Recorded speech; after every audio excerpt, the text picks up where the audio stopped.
an old fighter for freedom. He's an old fighter for freedom, and we are happy to have him with us in this meeting, asking him about Palestine in America. I think he will be of a great benefit to all of us to know many things about the position in the States towards the Palestinian question, which is very important to us. And you can consider Mr. Becker to be one of those who participated in forming our center, which is the International Arab Center for Communication and Solidarity. And he is well known in the States, and he used to defend all the Arab causes since the occupation of Iraq until now, what's happening in Palestine. All the time he was with the Arab causes and with other causes all over the world, or just causes. So we are very happy to have Mr. Becker with us. We are very happy to have him with us. Who is Mr. And now the Mr. Sridhar Konchi, Dr. Sridhar from India, from the Central Committee of the Communist Movement in India, is with us. We are glad to have him with us. Thank you. And Mr. Yanis also. And more now, Mr. Yanis Varoufakis, His Excellency, the former finance minister, but more than that, he's joining us from Qatar. He's participating in Qatar Forum for Economy. So he'll join us for a little while to greet you all. And of course, he's the leader of a very, very promising party, Mira 25, which is spread in Europe. And he's of course, like we will next time, we will be more than proud to host him as a main guest. Well, thank you so much. Thank you so much, everyone.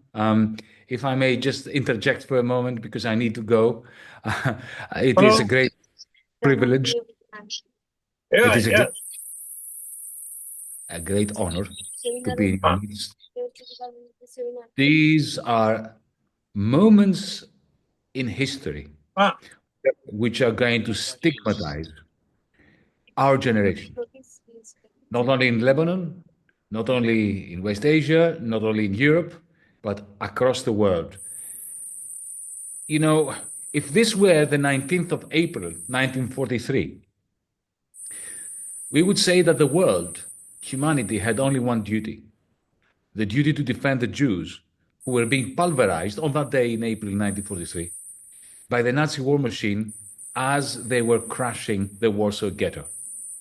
Today, on the 21st of May, 2025, humanity has only one duty again, and that is to defend the Palestinians who are being pulverized by the Israeli army in the ghetto that is known as Gaza.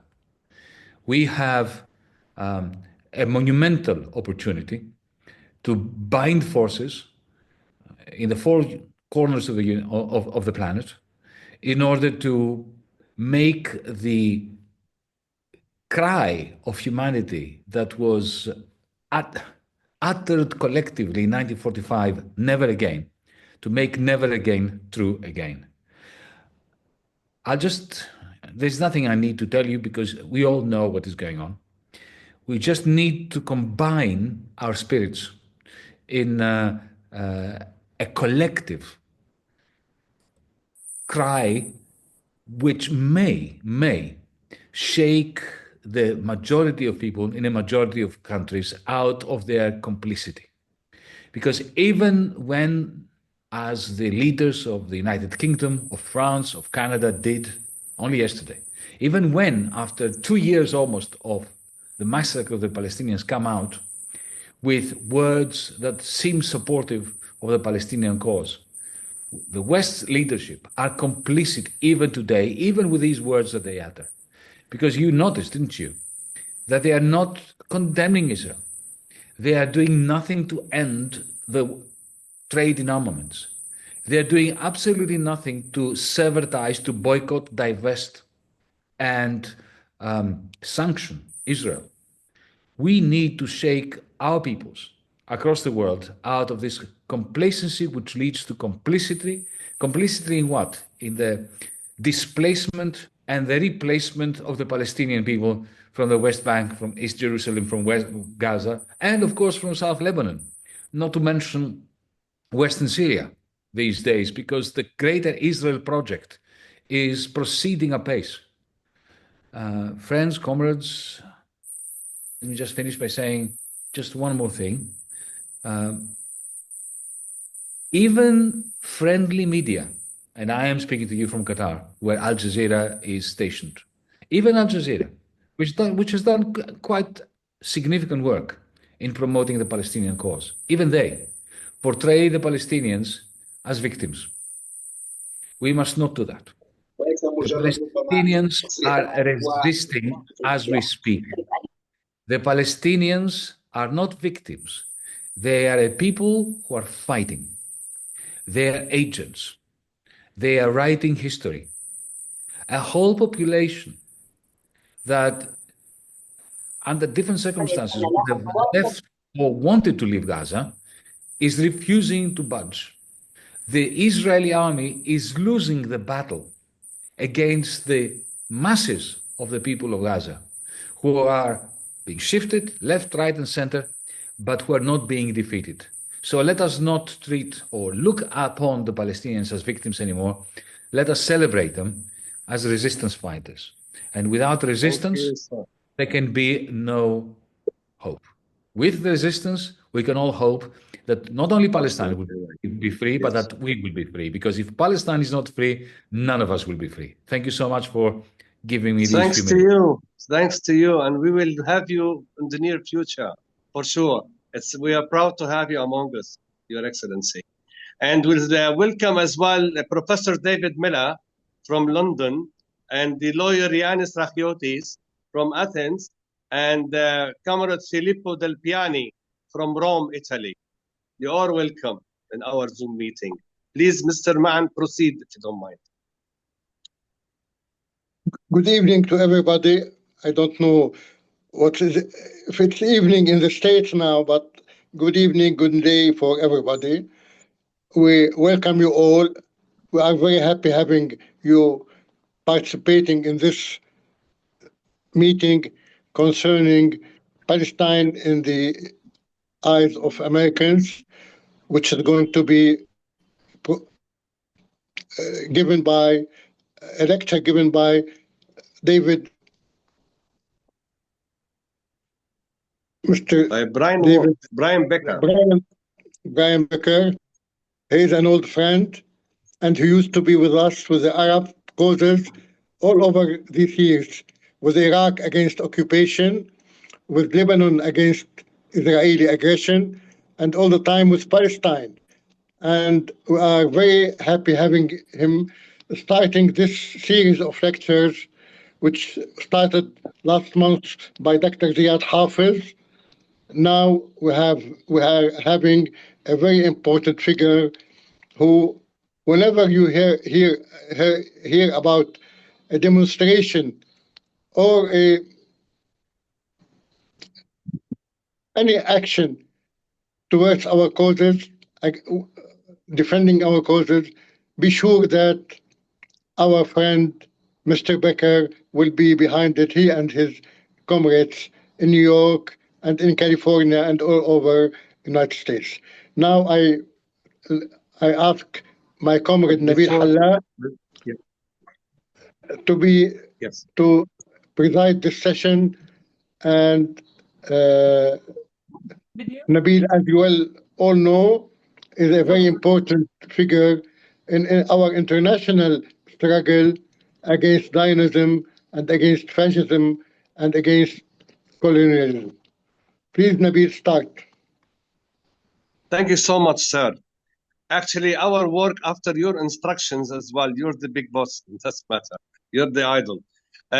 First of all, I welcome as well our comrade Marco Ventura from Vienna, Austria. And so for that, again, we welcome you all. Of course, Mr. Brian Becker, he is say, don't say like the general secretary, if you like, for the Answer Coalition and the United States. Answer Coalition, that it contained various organizations and parties and societies that they are in the since long time, and the significant march they make on the April 20th of April 2002 with the international rally, the representing various groups, and in Washington D.C. they made this huge demonstration in support of the Palestinian state and the Palestinian cause, and they were the critics of the Bush administration, Bush the father, of course, at that time. And all the others were in their way that they mishandled the Palestinian and the Arab issues as well. So as well, we should say that he's a founder of the Socialist and Liberation Party, the Party for Socialism and Liberation as well in the United States. And he's very prompt figure and he's real an idol in that respect as well, that we are so glad and we're proud to have among us. As Mr. Mann had mentioned, that they are as well made this the famous millions of demonstrators that surrounded the White House at the time of the aggression in Iraq and the sanction against the Iraqi people, at that the sanction against Iraq that caused more than 1.5 million victims at that time, plus their moves all over the United States to support the Gazian people, and they played a very major role in the academic movements towards solidarity with Palestine and Gaza as well. So I'll give you Mr. Brian Becker, that we're so proud to have you among us, sir. Please, the word is yours. Thank you, Nabil, and thank you for the invitation, Man. And it's great to be with everyone here. I do want to speak specifically about what's going on inside the United States now during the Trump administration, and before that during the Biden administration, and what we consider to be fundamentally different about the political situation in the United States, and specifically how it is different in relationship to the question of Palestine. I think we can say that, to use a maritime type analogy, we have witnessed a sea change in American public opinion. Up until this moment, up until October 7th, 2023, even though there was a growing movement in solidarity with Palestine, growing movement that really began in earnest in 2002, when the Answer Coalition organized the first mass demonstration in support of Palestine. That was April 20th, 2002, shortly after the re-invasion of the West Bank and the massacre in Jenin. We had 100,000 people at that demonstration, which was considered a breakthrough. But today, we have witnessed a sea change, because it's not simply a small minority of progressive activists or people from the left who are supporting Palestine, but a big change in U.S. public opinion. In fact, I think I can say without exaggeration that the majority opinion in the United States, the majority, is now opposed to the Israeli narrative about Palestine and the Israeli narrative about Gaza. Although this is not reflected anywhere really in Congress or in the U.S. Senate, in public opinion, things have changed. And the dominant narrative whereby the Israeli lobby was able to convince huge parts of the American people that Israel was acting in self-defense, that the Palestinians or other resistance forces were, quote, terrorists, That narrative has shattered. The majority of the people in the United States now believe that the Israeli government is a genocidal government, that it's a terrorist regime. And if they were allowed to vote on whether the United States should cut all U.S. aid to Israel, if there was a popular referendum that was actually on the ballot, I believe that referendum would succeed. That's a big difference. That's a very, very big change.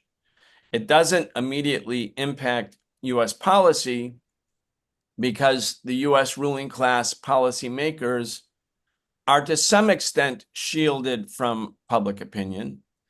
But the people who have led this massive sea change in public opinion are young people, people who are 20 years old, people who are 25 years old.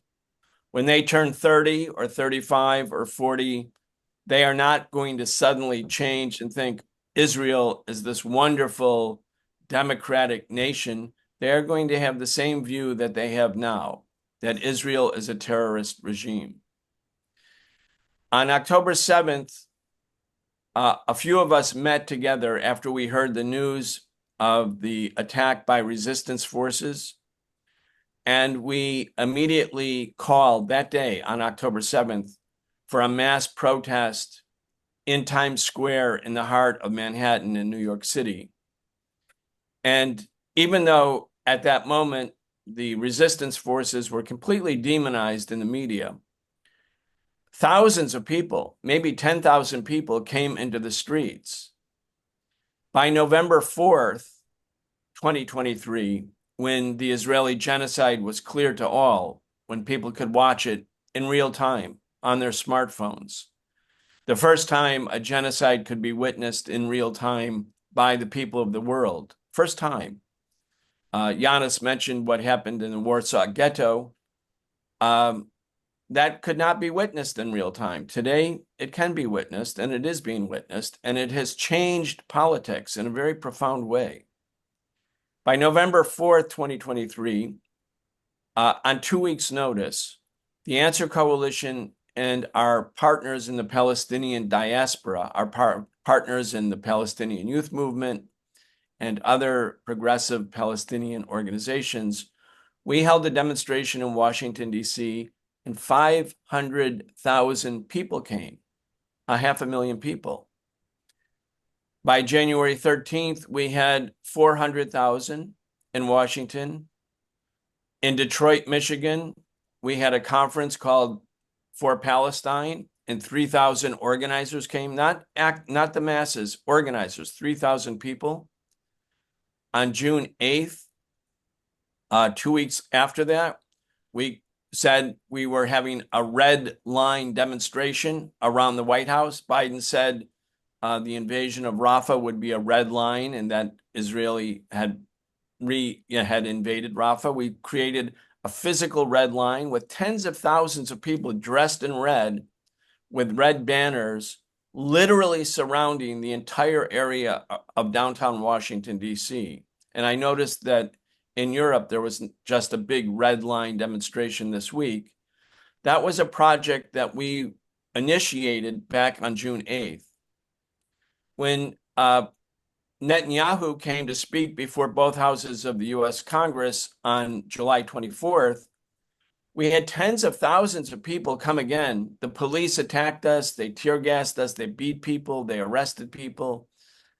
But 8 of the major labor unions in the United States, including the United Auto Workers, participated in our demonstration. That was the first time there was a very large contingent from the American labor movement, first time, for Palestine.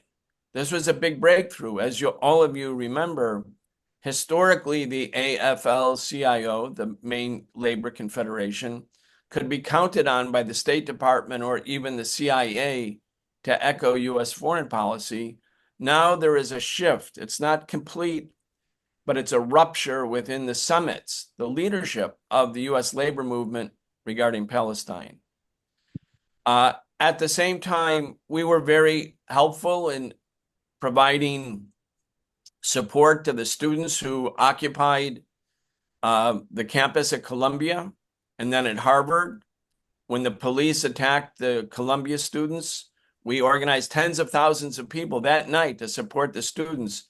And then the encampment movement took off.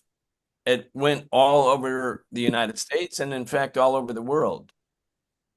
Many students, by the way, I've been on calls even last night, this morning, with students who are still on trial. All over the country, there is a great deal of repression going on against college students who participated a year ago in the encampment movements. They're being prosecuted. They're facing felony charges. They're facing significant prison time. It's all over the country. This is happening. It's not getting much news, but thousands of students were arrested. And you can see, if you've been looking at the media, and I'm sure you are, that when the president of Columbia came to speak yesterday, the students were booing her. They were like, no, we're against you. All at Harvard, at all of the elite and non-elite universities, even though there has been all of this repression, so the encampments are not happening at the moment, the public opinion, the consciousness of these students has not changed. Repression can stifle the movement for a moment, but it can't stop people from thinking thoughts. And they are thinking new thoughts. They want to build solidarity with the people of Palestine. Now, I want to mention a couple other, I think, for a non-American audience, things that will be interesting to you about why this change, this sea change in public opinion has taken place in the United States. One is, of course, as I mentioned, people can witness the genocide in real time. They can see it. The corporate capitalist media can't conceal it. Secondly, there is organization that has developed in the United States. This is not completely spontaneous. For the last 20 years, since that demonstration I mentioned on April 20th, 2002, in every state in the country, there has been a great deal of political education, political training, organizing that's taking place, so that there is a greater and greater number of people who are advocating for Palestine, organizing for Palestine. And for the most part, you don't see it in the media. It's not that visible, but it's happening. The BDS movement exists in all states. The movements in solidarity exist. Students who are organizing chapters in solidarity with Palestine exist on many college campuses. This has been a 20-year project. So it's not like it came out of the blue, and it wasn't only in response to the fact that people could witness a genocide in real time.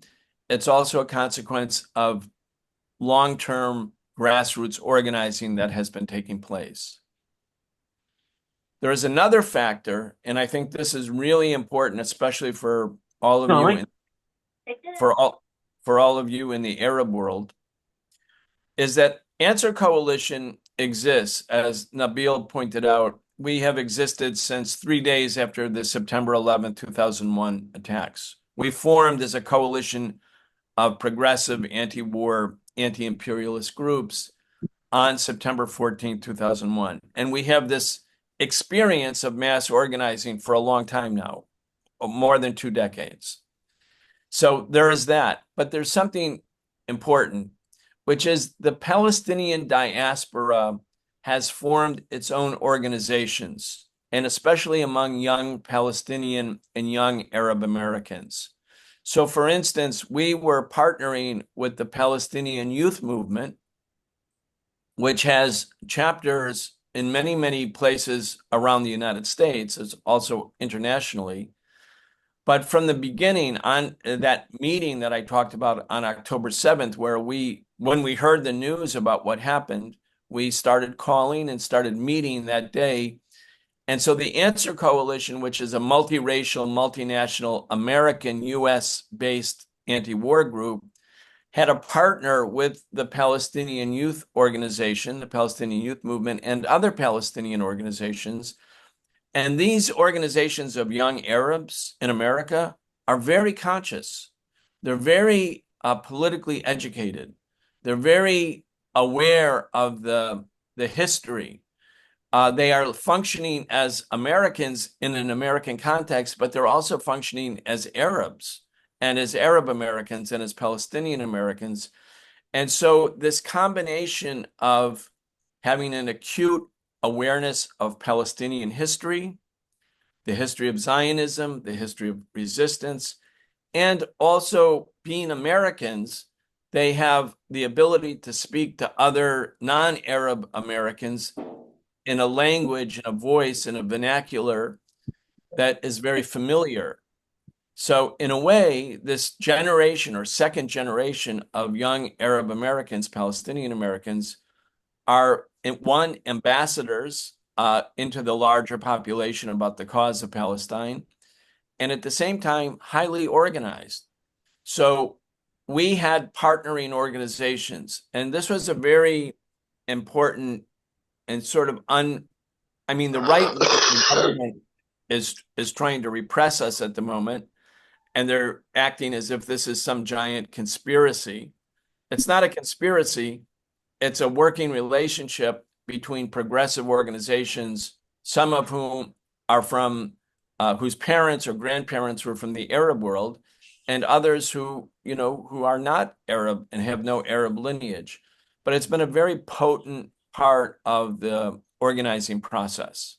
We've worked very closely together. We have really bonded, not simply as organizations that have an agreement with each other, but we are basically shoulder to shoulder, working together, thinking together, strategizing together, and organizing together.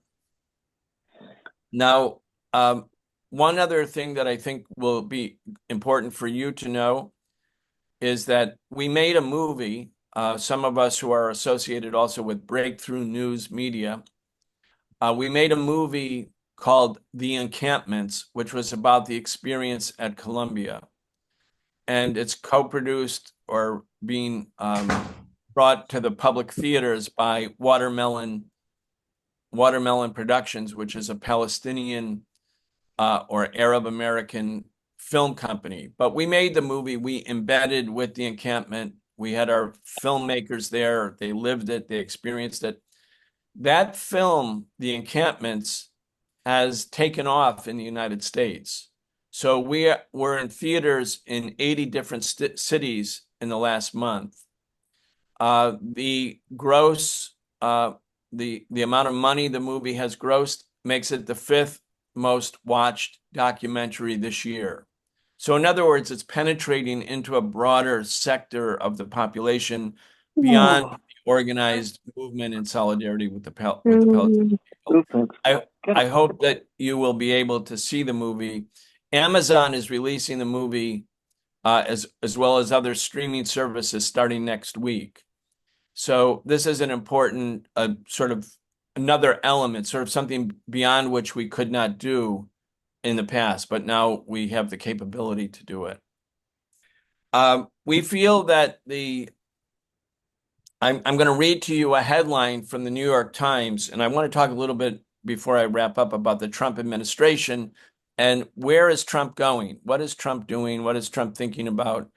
And what its impact will be on us in the United States and also on the people of Gaza. Here's the headline from the New York Times. The group behind Project 2025 has a plan to crush the pro-Palestinian movement. This is from last week in the New York Times. Even before President Trump was reelected, before November, the Heritage Foundation, best known for Project 2025, set out to destroy pro-Palestinian activism in the United States. So this was even before October 7th. And this article outlines that a number of organizations, including the Answer Coalition, as well as the Palestinian Youth Movement, as well as Students for Justice in Palestine, as well as the American Muslims for Palestine, and about 10 or 11 groups altogether, are being targeted by the US government to be destroyed. So we have been, and I have been summoned before U.S. Congress. Right-wing senators associated with Trump are trying to initiate Department of Justice investigations to criminally prosecute our movement and the leadership of our movement. They are attempting to, and this is part of the Heritage Foundation plan, to target universities like Columbia, like Harvard, like Cornell, the elite universities and second-tier universities, to defund these organizations, to sanction them, unless they destroy pro-Palestinian activism. So this is a very interesting phenomena in the United States, and we're not, we're not shocked by it or alarmed by it. But the point that I want to make is that the Heritage Foundation, which is representing the right wing, the very, very right wing of the U.S. ruling class, a kind of fascistic wing of the U.S. ruling class, they developed all of these plans in 2021, 2022, 2023. They were hoping that if Trump was reelected, that Trump would implement their project, which is attacking the Palestinian activist movement, but not simply the Palestinian activist movement. Their goal is not simply to quiet or to silence the voices of Palestine, for Palestine. It's really to reshape U.S. politics and to change the form of governance in the United States. The so-called democracy that people in the United States expect and we're told is a bedrock to American politics. They want to get rid of much of this democracy because they feel that the changes in America for civil rights, for women's rights, for any kind of progressivism, anti-racism, that is part of a weakening of America. So when they say they talked to Trump, they met with Trump, they partnered with Trump, when Trump says he wants to make America great again, he's envisioning taking the United States back before there was a labor movement, back before the great civil rights movement of the 1960s and the women's rights movement and the gay movement and the disabled movement and the environmental justice movement. All of these movements reshaped America.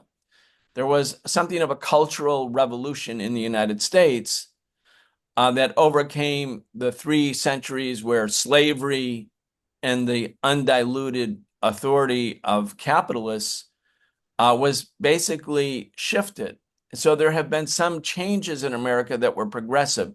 They want to wipe all of these out. And they're singling out the Palestinian movement because, one, they believe the Palestinian movement is more easily marginalized.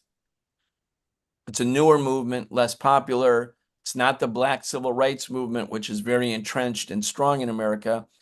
But this is step number 1 to basically their vision to make America great again by eliminating democracy in America, or what Americans think is democracy.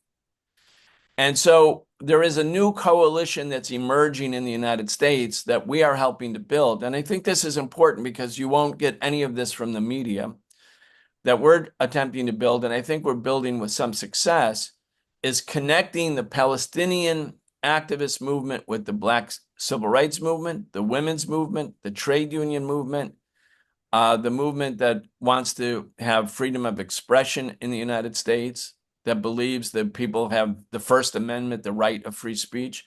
All of these things are being threatened by Trump right now.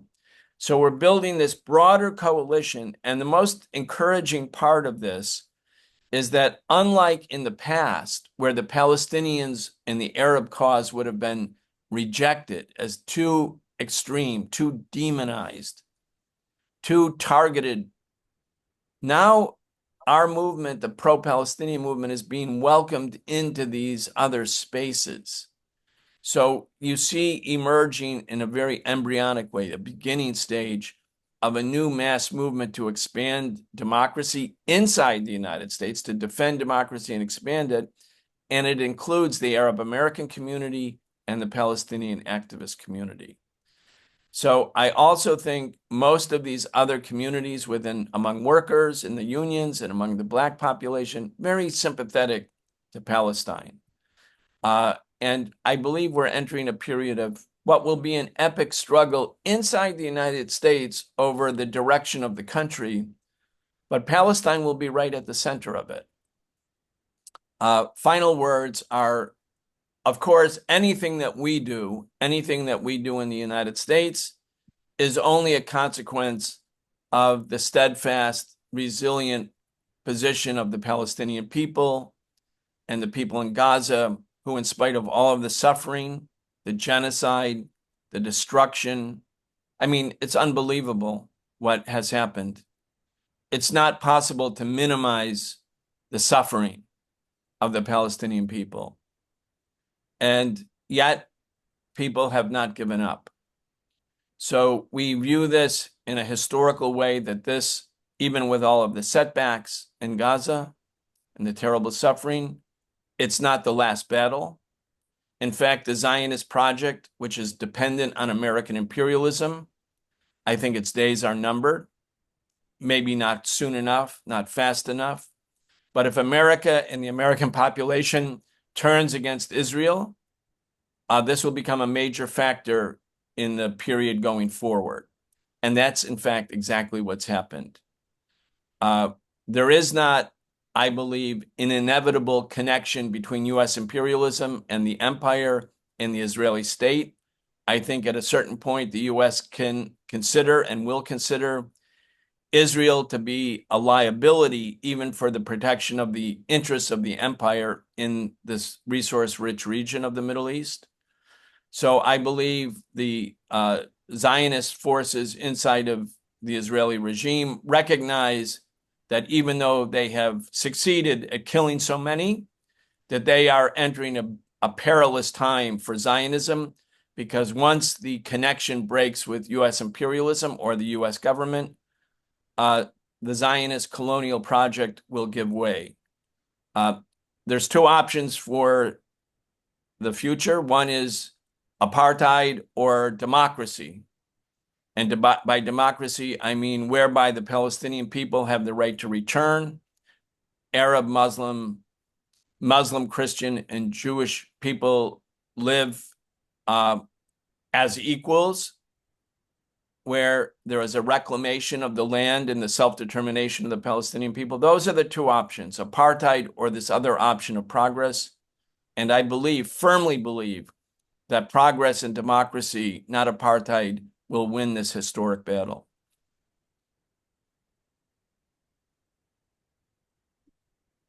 Thanks, Brian. Can I Nabil, can I say something before this goes? Because he mentioned the Heritage Foundation. Very briefly, mentioned the Heritage Foundation. I'm here from Ireland. We're all talked about as this bastion of, we speak of our Palestinian rights. The Heritage Foundation and its background and the Marble Freedom Trust, Leonard Leo and all the people behind it, the money that financed them was funneled through the US, through tax haven Ireland. Ireland played its role in supporting that, and we need to be very honest about that we can make all great statements and do what we do, but we are one of the ways that these Project 2025 and the crushing of the movement to support Gaza has been shamefully financed through Dublin, effectively, and that is these are the facts. We know this 1.6 billion tax-free almost through Dublin, because they use the tax haven here to do that. So we can go to the marches, but we have to be honest about what's actually happening in our creative accounting. Sorry, Nabil, I'll let you do. No, at all. No, it's very important what you say. Okay, now so let me first thank Mr. Brian Becker. It was really a helpful and very rich speech you made, full of information, and that we learn a lot concerning the answer activities, answer movement, of course, the activities and sincere solidarity with our causes. Let me first now just welcome Li Xiuhin from China and Mr. Fra Hughes from Belfast, north of Ireland. So I'll give now I say now the names of if you don't mind, the participants, that to give what they thought in 2 to 3 minutes. Professor David Miller from London, after it, His Excellency Mr. Kostas Asifos from Athens, and then Rabbi David Feldman from the USA. Please, Dr. David, are you there?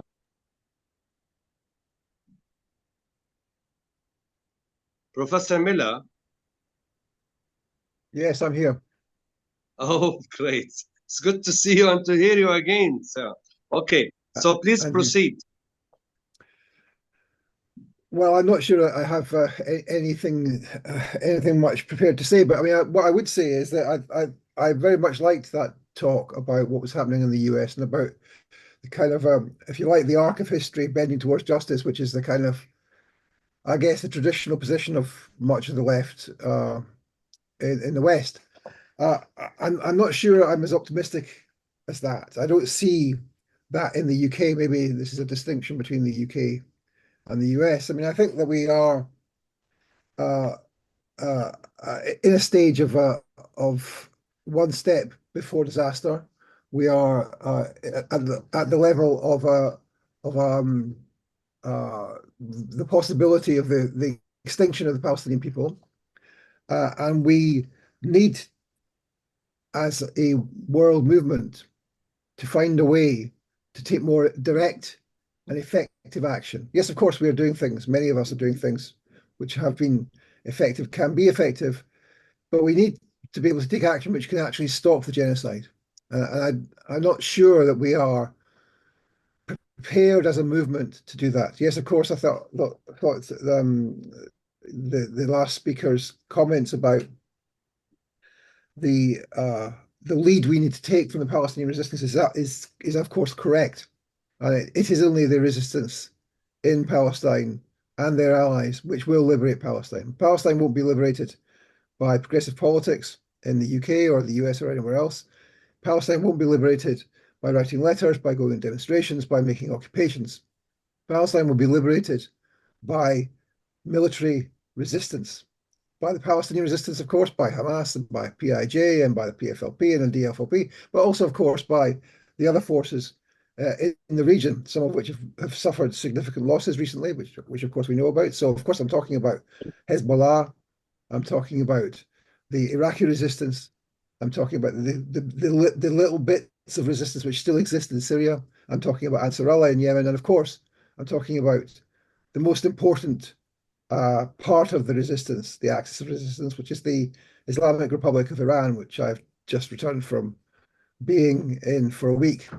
Now, I don't have much optimism that the Islamic Republic of Iran is about to do what I think it needs to be done, given what's happened to the government there and the death/assassination of the president of Iran just over a year ago. I think yesterday was the anniversary of the killing of Raisi.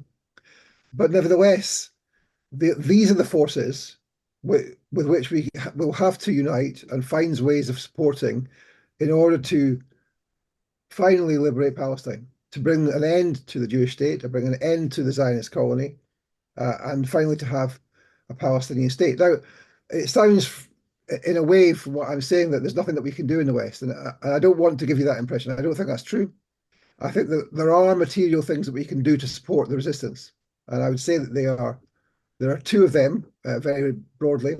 One is, of course, to interfere with the war machine, the British and American and German war machines, the 30% of the weapons which come from Germany, the 70% which come from America, the intelligence overflights which on a daily basis, including yesterday, are being flown by British intelligence to give targeting information to the Zionists.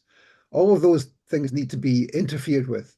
Bases need to be shut down. Arms factories need to be smashed up. We've seen that in the UK with the leading edge of the anti-Zionist movement, which is Palestine Action, who have been extremely heroic in their activities to try and shut down Elbit and have been very successful in shutting down elements of Elbit's activities. Elbit, of course, being the largest Israeli arms firm, which has bases and factories across the UK and indeed the rest of the world, including America, and which, of course, is making the drones and the weapons which are killing the children of Palestine as we speak. So that's one thing we can do, interfere with the war machine.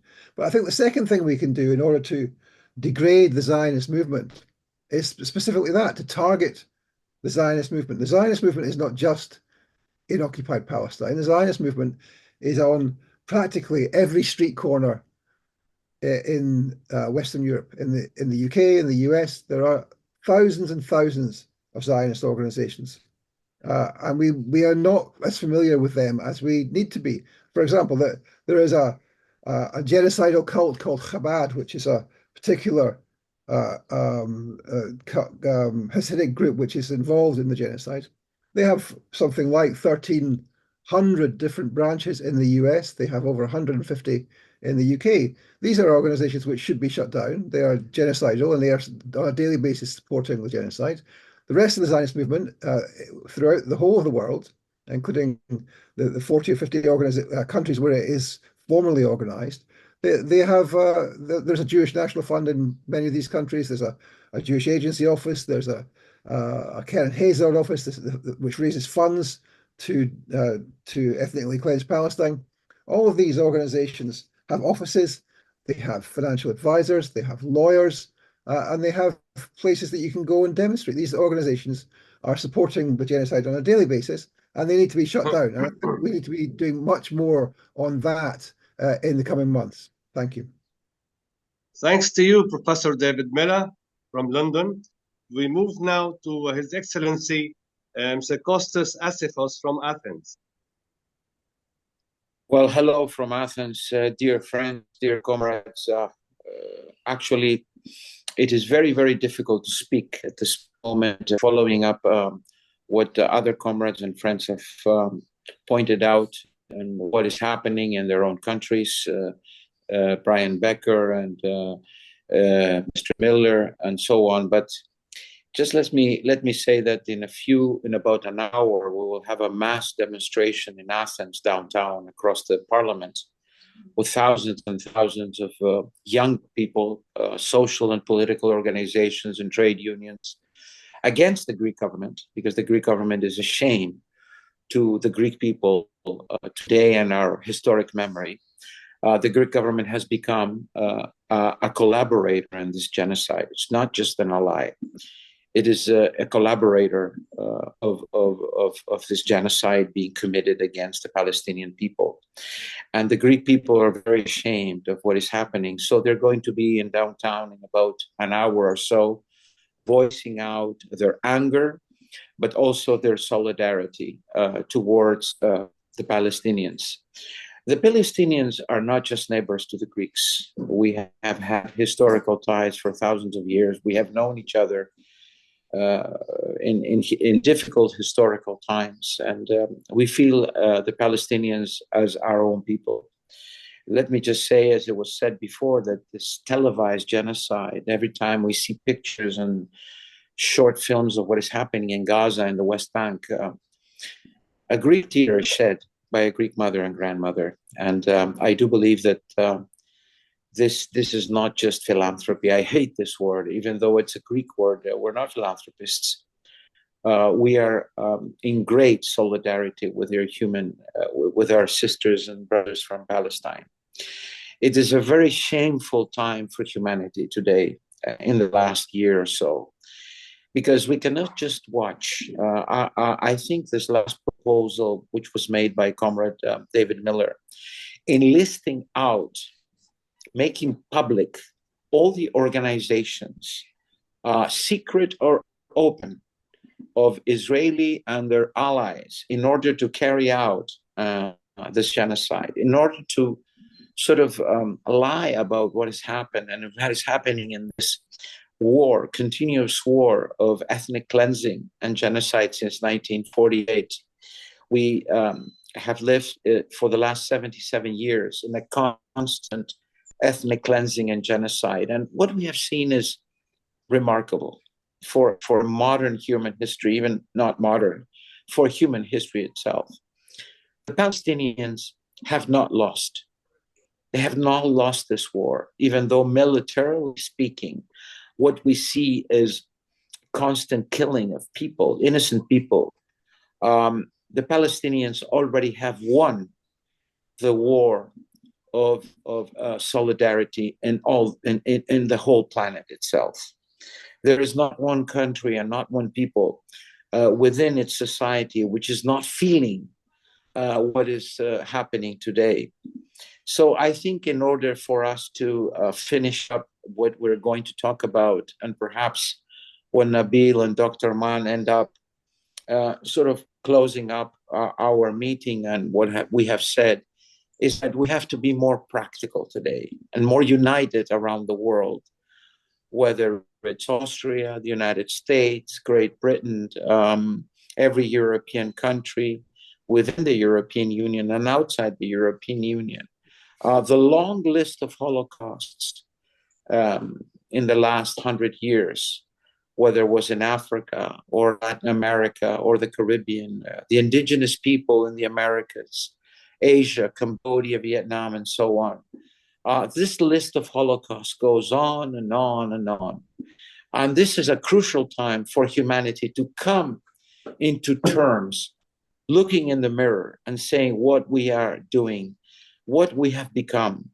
So we must show our real soul of victorious battles and wars against American imperialism, against European imperialism, against genocidal tactics and strategies. And this is not an easy task, and I don't know if it will finish in our generation. But this long line of struggle must go on, and we should go on.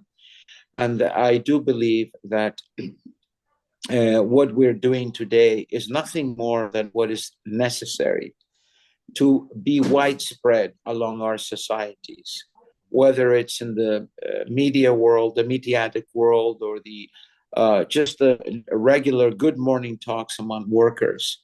Remember to mention Palestine every day.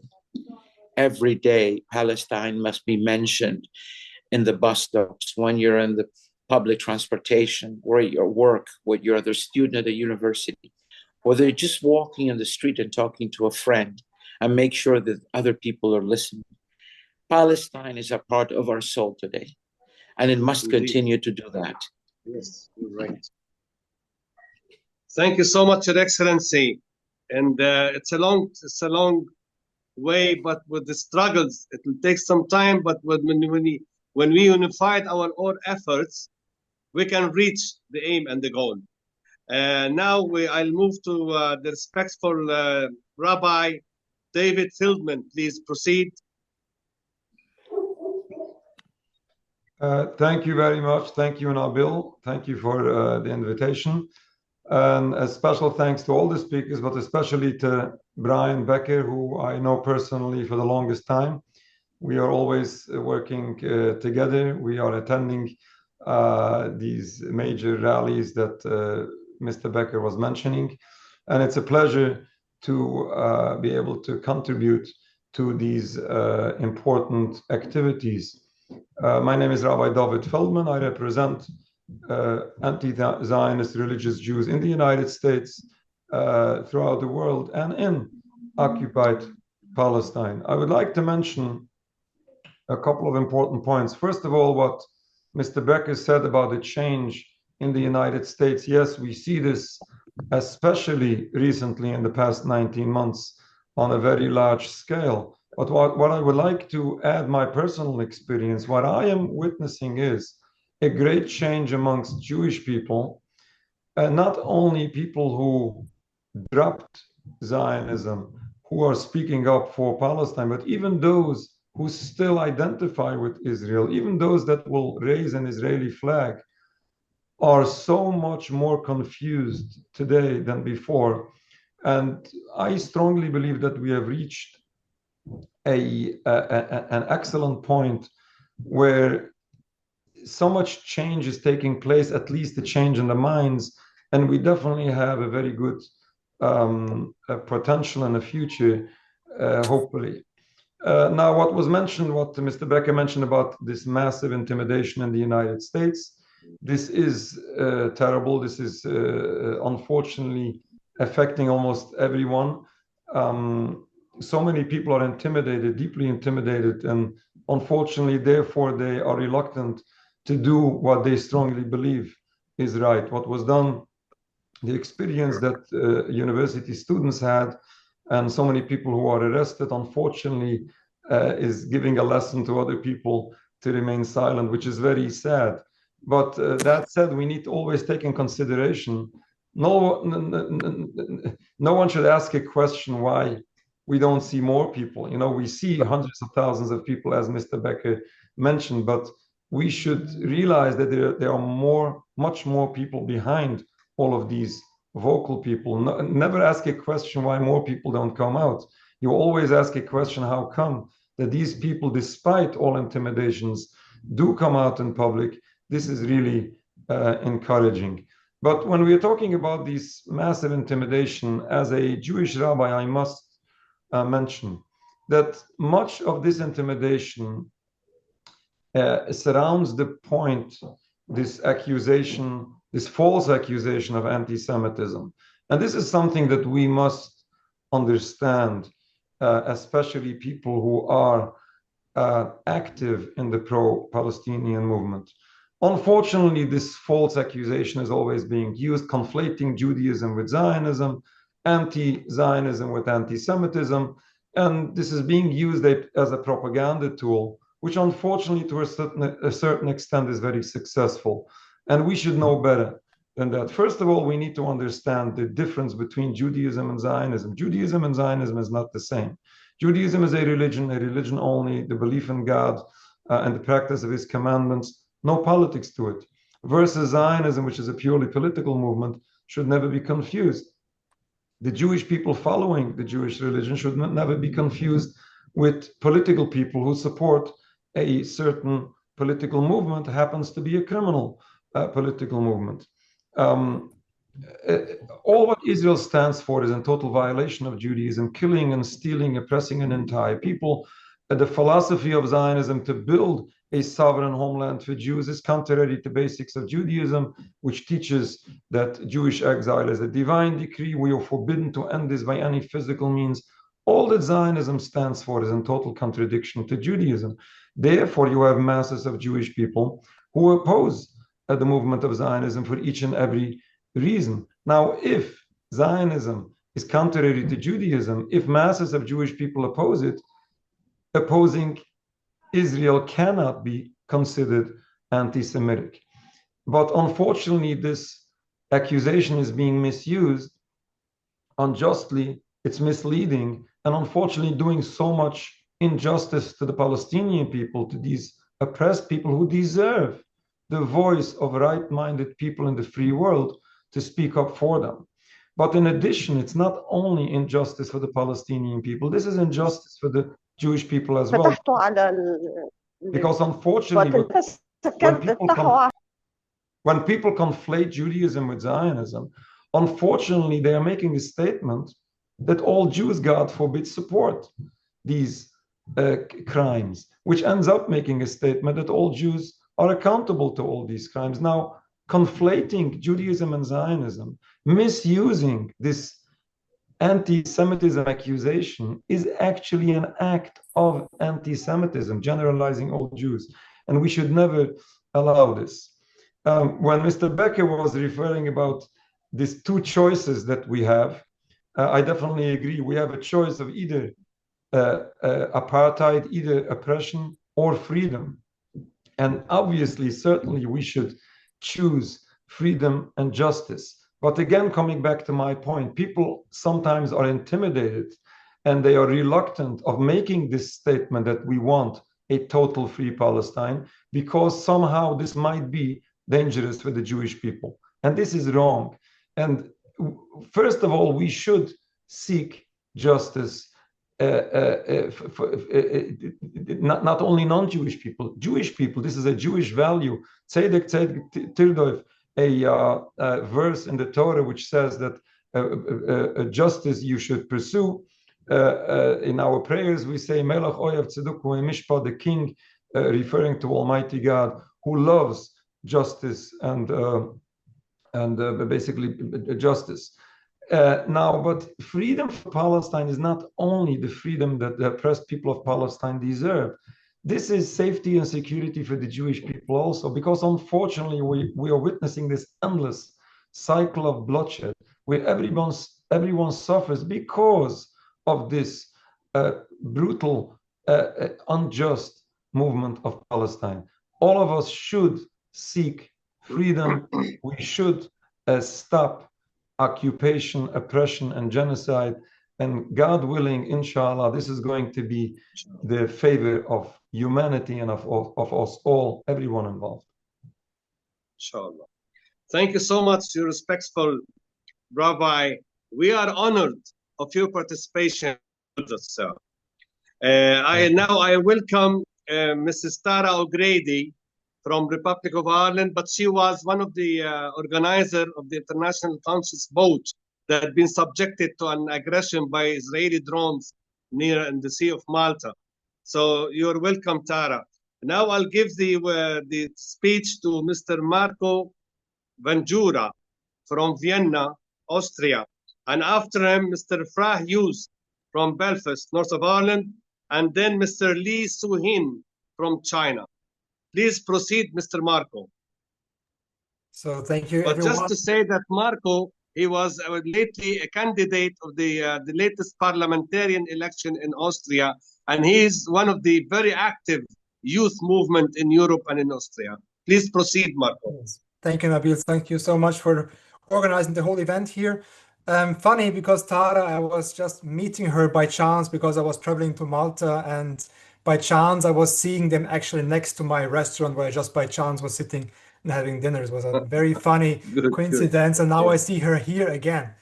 Yes, right. So we had this crazy idea, why not run for parliament in Austria? That's why we formed the political party List Gaza for the last elections in Austria. And I think in this very short time, having all the obstacles by banning our bank account, like this is a old thing, like we have actually no possibility in Austria to have a bank account for any pro-Palestine association, which is a huge problem, of course. Now we have in Germany this new upcoming BDS criminalization process, where BDS is targeted as a constitutional threat. This is just very new, updated like yesterday. But what else I want to update you is, yeah, we are co-organizing with our newly, let's say, activated Jewish brothers and sisters in Austria, who are organizing maybe the first Jewish anti-Zionist Congress in Vienna. And given the Austria's history and connections with Theodor Herzl and the foundation, that his book, The Jewish State and so on, is a very strong, I think, historic moment to see such a Congress taking place after, I think, 150 years birth of Theodor Herzl now. And this is happening this June. We have, of course, now they are gearing up, I think, the criminalization process against this Congress as well. The last Congress we had was the Palestine Congress half a year ago in Vienna, where we also actually wanted to copy the Congress like it happened in Berlin, but which was raided by the police with over 1,000 policemen. And we wanted to copy that. And this was a big success, which was taking place actually in Vienna half a year ago. And now we wanted to have this Jewish anti-Zionist Congress as a follow-up. Yeah, so this is taking place in June. And if you have anyone nearby, we have Ilan Pape and the Holocaust survivor Stephen Kapos with us, Haim Rashid, many, Ramzi Barouz will come from the States. And yeah, very happy for every support from you. And especially because we are, I mean, as all groups probably struggle is, of course, with all the costs to support this Congress. But I think it's a very historical moment. And yeah, given the historical background of Vienna, I think it will be a historical event, definitely in June. Yes. Thank you so much, Marco. You're very active, as I know you as well. Now, Mr. Frah Hughes, please take notice that the length of time, it's so limited. So if your intervention will be like between 2 minutes, maximum 3 minutes, what will be brilliant to give a chance to the others to participate. Mr. Hughes from Belfast, please. Hello, Nabil. Thank you very much for the invitation. Hello, everyone. I'll be short and brief. What I'd really want to say is that the pro-Palestinian movement in the north of Ireland, and indeed the whole of Ireland, is probably stronger now than it's ever been in its history. Although our ability to try and move our politicians and the government to a stronger position on Palestine is very limited. A lot of politicians, especially progressive politicians here in the north of Ireland, I believe, are actually just using the Palestinian cause to recruit new members and to get votes in elections, which I believe is very sad. I'm a director of Palestine Aid, a registered charity. We've been able to source 250,000 meals on the ground in Gaza since March 2024. Simply saying that because I believe that solidarity without action is rhetoric, and we should do much more than talk about what's happening in Palestine by actually helping out on the ground. And as such, we were able to deliver $11,000 just 2 weeks ago to feed 200 displaced families for a week in and around Khan Yunis. Just briefly, one thing I'd like to highlight for people is the rise of the right across Europe. This is very, very dangerous for the pro-Palestinian, pro-immigration, pro-Muslim sections of society, because I believe a lot of these organizations are being funded by the Zionists in the background. There is a deliberate attempt to whip up Islamophobia. We're being told that people from war-torn regions who are refugees in Britain and Ireland and Europe are a danger to our Western so-called civilized values. So I would just caution people to keep an eye on the rise of the right and to realise that they are being funded by the Zionists, and it is being used as a vehicle to increase Islamophobia and endanger the lives of people of the faith of Islam. Thank you. Thank you so much, Comrade Hughes. Now, Mr. Lee Su-hin from China, he's the coordinator of the Banda Aid Society, that they already made many kind of initiatives of entering aid to the people in Gaza. So please, Mr. Lee Su.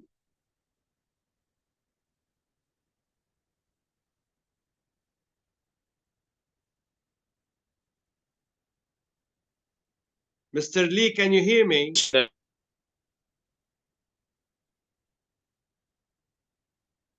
Yeah, please proceed.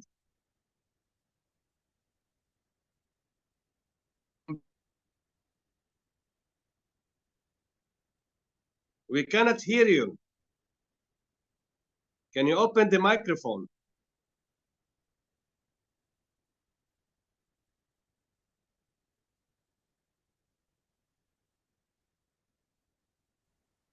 Lee, can you hear me?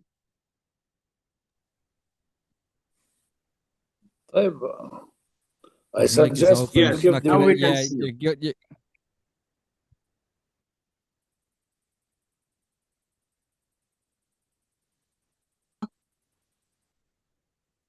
Hello?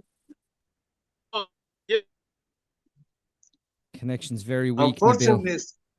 yes, Nabil, it's very weak and it's interrupting. Yes, yes.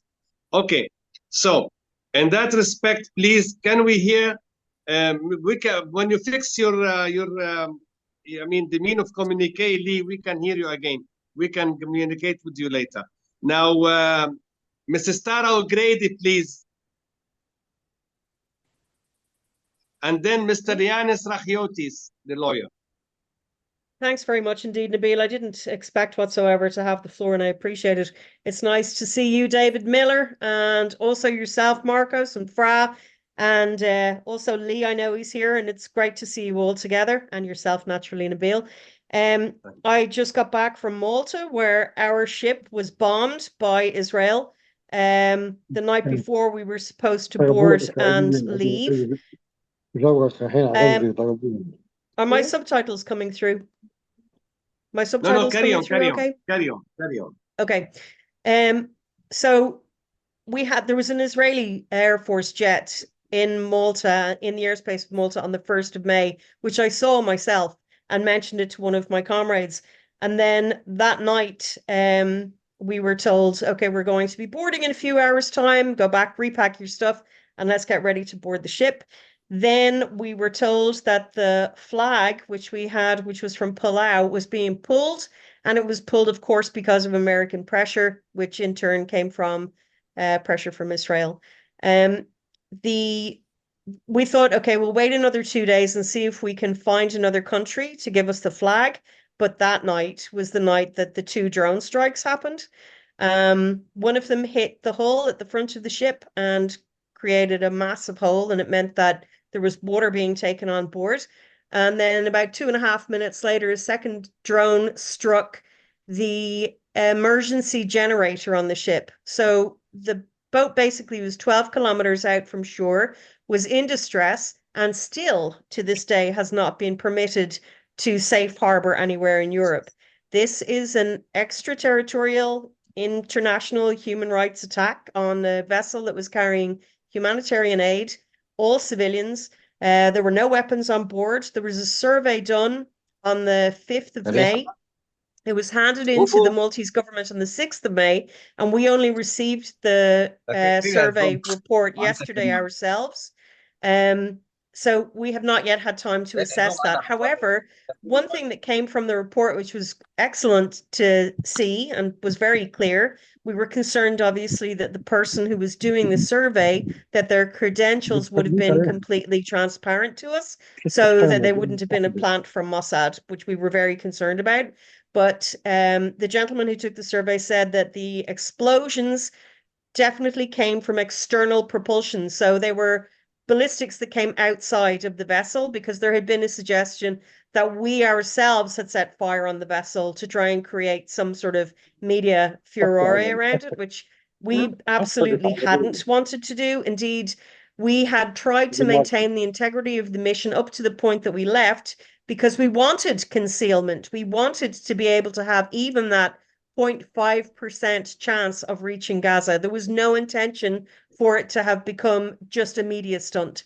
The mission continues. Obviously, we have regrouped. We are looking forward to redeploying, as they say, another vessel later this very month.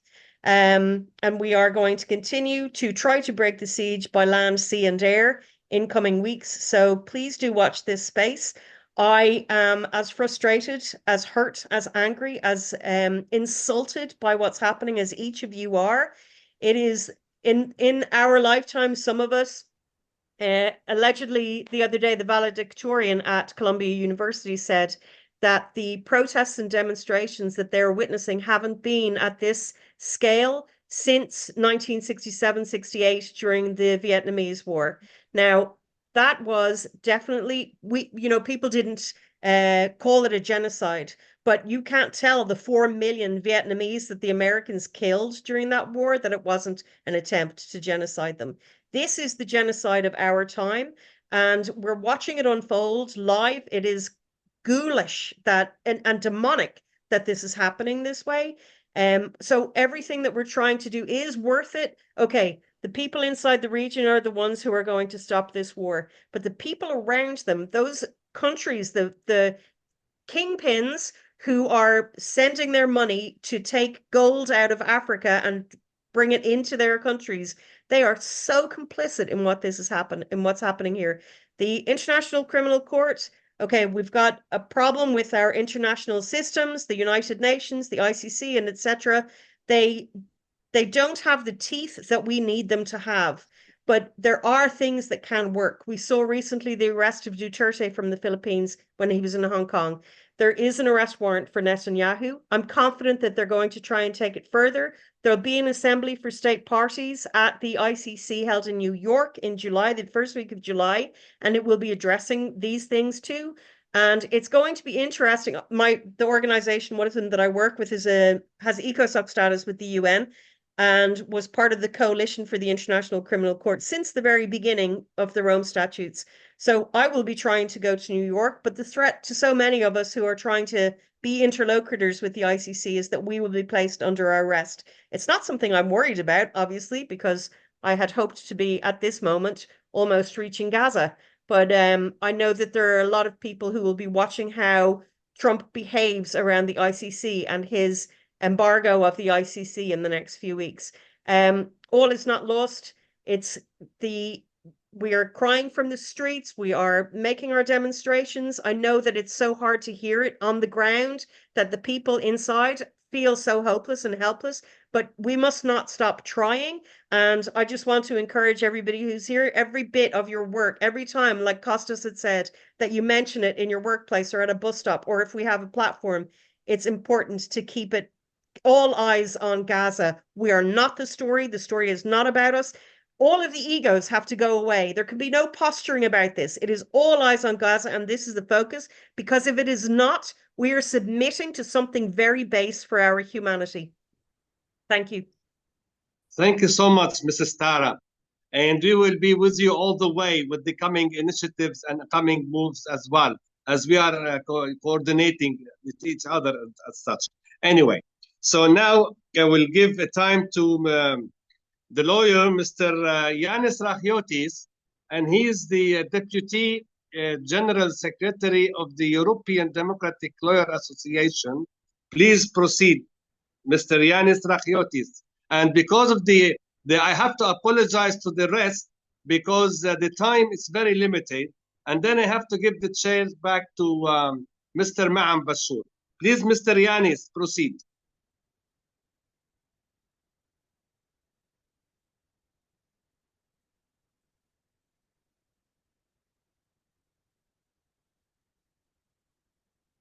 Mr. Yanis, can you hear me?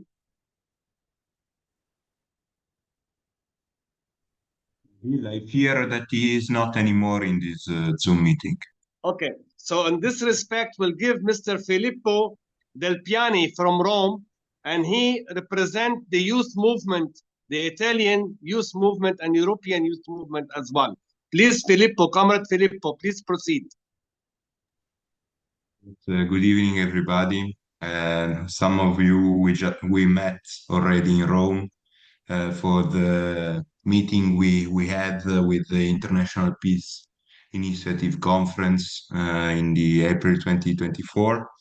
And yes, Italy has been one of the nations in which the demonstrations in favor of the Palestinian cause were bigger.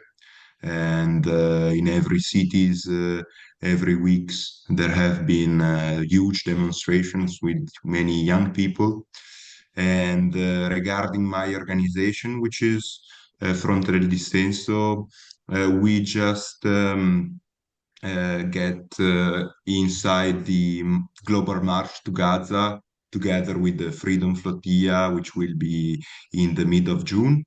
And we are preparing if Netanyahu will proceed in his operation now in Gaza to start even more radical actions, as some of you suggested, like occupation of stations and other things that now in Italy are becoming pretty dangerous because of a new regulation made by the government, which gives the police even more power they had before.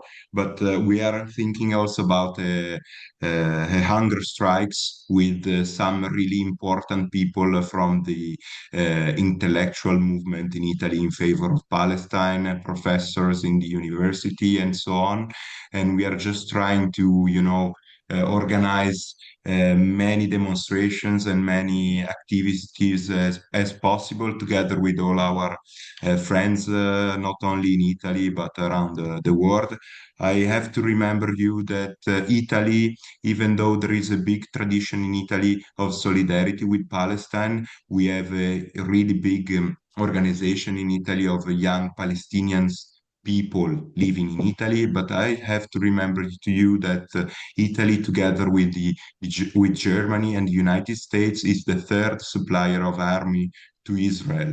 So the situation in Italy is really difficult at the moment because of also these new laws I talked to you about, but we will do what we can to keep supporting the Palestinian cause. Thanks. Thank you so much, Comrade Filippo. Now I give, and then for my turn, I thank every one of you. We highly appreciate your participation. I'll give the chair now to Mr. Ma'am Bashur. Please, Mr. Ma'am.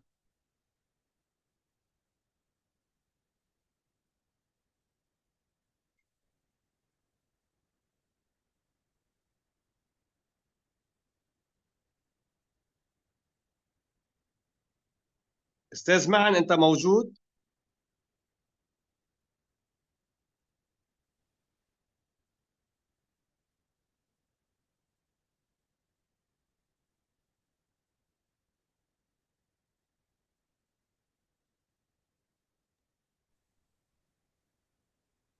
ديب الاستاذ معن موجود؟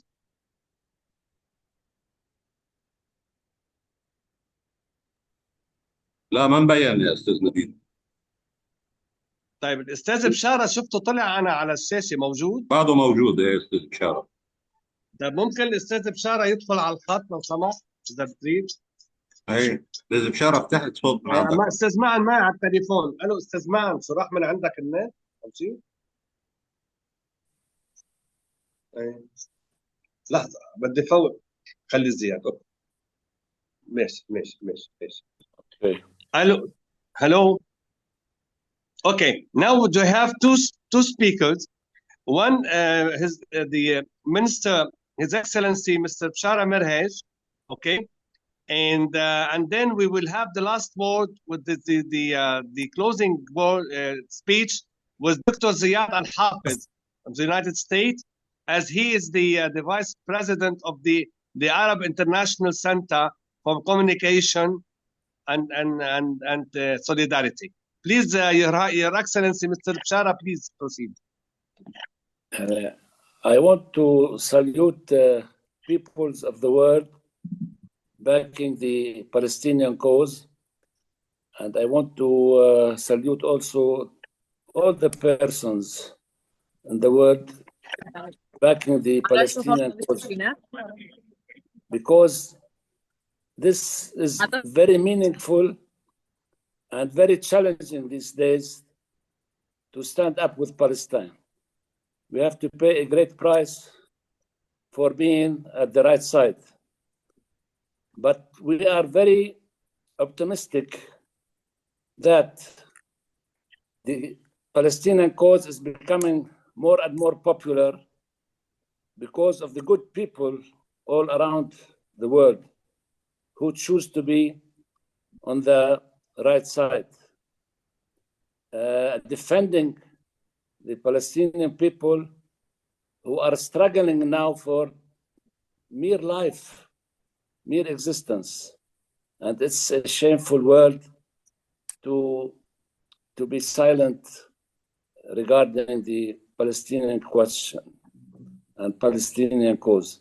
I will just tell you something I experienced in Ireland one time. I was in the stadium, 80,000 people, when the delegation of Baghdad, the delegation of Iraqi people came for the Special Olympics. Many people of Ireland were saluting the Iraqi delegation. And when the Lebanese delegation, also more and more people were saluting the Lebanese delegation. When the Israeli delegation came, although it was a humanitarian experience or occasion, there was a feeble clapping for the delegation of Israel. But I remember very well, it always lives inside me. When the Palestinian delegation came into the stadium, the whole stadium stood up and saluted the Palestinian people. This was in the 90s. And it was a scene I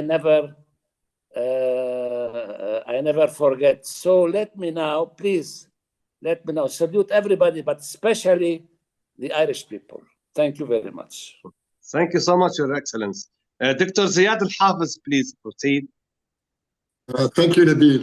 I would like to thank all the participants to this symposium, and in particular Mr. Beyker, who has enlightened us about what is the perception of the Palestinian issue in the United States and the changes in the popular opinion. And it is due to basically the grassroots movement, of which he is one of the leaders, that has achieved that kind of change. Also because, of course, the justice of the Palestinian cause in itself. And I do believe also that what is happening in the United States in terms of people trying to regain their power and their democracy is due because of the Palestinian struggle. I would like also to thank all the participants from all over the world, from Europe, from Asia, in telling us exactly what they have been doing in their own countries in support of the Palestinian cause and to stop the genocide in Gaza. And I hope that we will be able to reconvene at least once or twice a year in order to see exactly what can be done by us and what can be done by you in order to promote and achieve the rights of the Palestinian people. I would like to thank you very much for your participation, your presence, and your patience, and I hope we'll see you soon. Thank you. Thank you so much, Dr. Ziad. And thanks for all of you, the participants today. And I realize that Nicholas has joined with Eugenia. So I know that you're preparing for the demonstration now in the street of Athens. So we'll wish you all the best as well, and our solidarity with all the guys and the activists who are standing by our cause. Thank you all, and we'll to meet you soon, hopefully, inshallah. Take care and goodbye.